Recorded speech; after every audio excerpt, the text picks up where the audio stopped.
नमस्कार जय जगन्नाथ कौन आगे आप कम इन्वेस्टमेंट रे गोटे भल रिटर्न चाहते कि तो मुझे आसी एक सुंदर प्लॉटिंग प्रोजेक्ट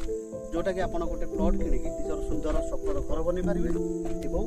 निजे न रही भी रेट प्रपोजाल दे पारे भल बेनिफिट पाइपर ये प्रोजेक्टा हूँ एयरपोर्ट ठार मात्र 11-12 किलोमीटर डिस्टेंस चलतु मुझे लोकेशन टोटाल रोड सब देखे चलु जा देखु Xavier university and medical college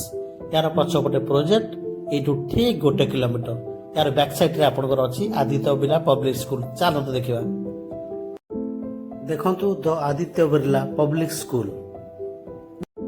आपण देखिबे उठथिबे ए जो बिल्डिंग देखा जाउची सेटा होची जाभियर यूनिवर्सिटी रो मेडिकल कॉलेज देखंतु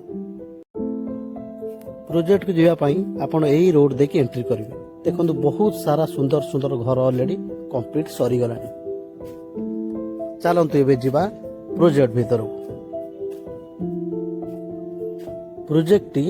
30 फुट रेवेन्यू रोड को लगी आ गोटे खुशीर खबर कौन आज्ञा जानी पिपिली ठारू प्रोजेक्ट देकी एम्स हॉस्पिटल पर्यंत गोटे 200 फुट रोड जाऊँ आज्ञा जोटा कि 2030 सुधा कंप्लीट हो तो डेरी कहीं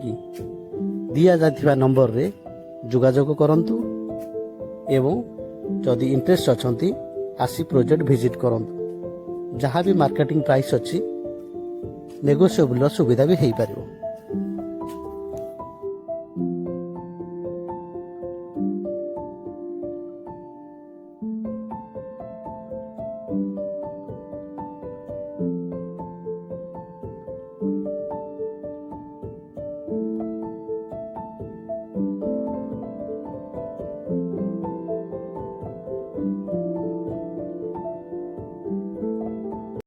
जदि ये प्रोजेक्ट रे गोटे प्लॉट न आप चाहते तो स्क्रीन में दि जाता नंबर रे कांटेक्ट करंतु एवं प्लॉट टी आसी विजिट करंतु जहाँ भी मार्केटिंग प्राइस अच्छी से नेगोशिएबल सुविधा भी हो पारिबो। रहली नमस्कार जय जगन्नाथ।